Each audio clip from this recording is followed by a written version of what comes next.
em qua không?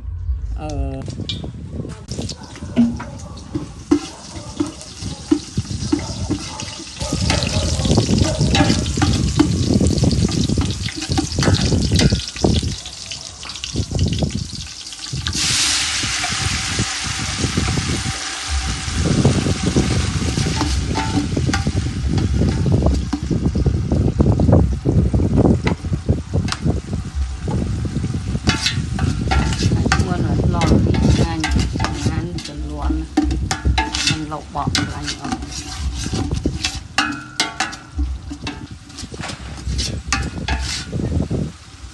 tí nữa là bây còn pram rồi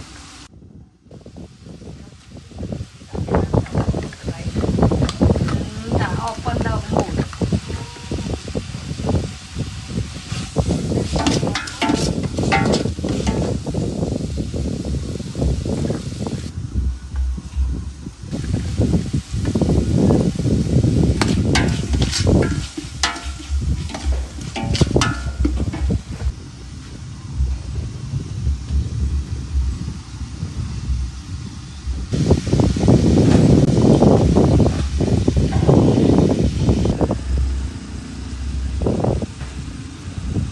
lập lên như anh này có đất giọt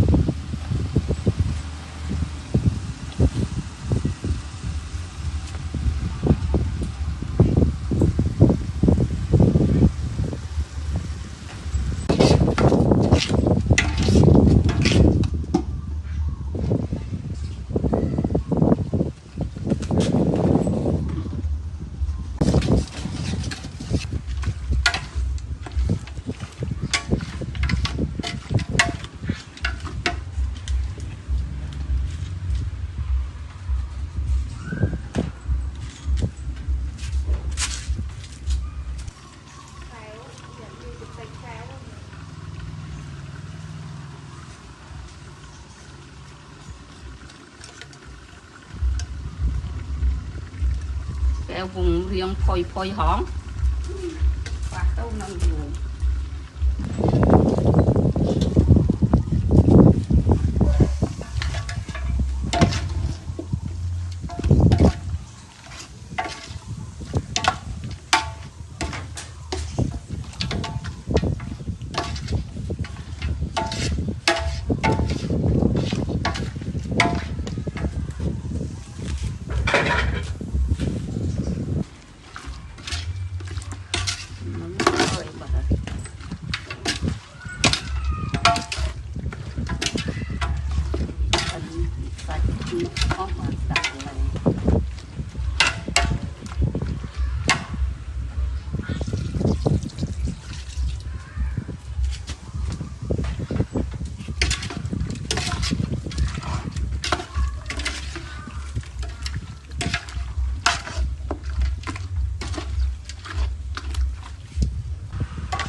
đã sai ẩn hiên liếm tham đã sai đó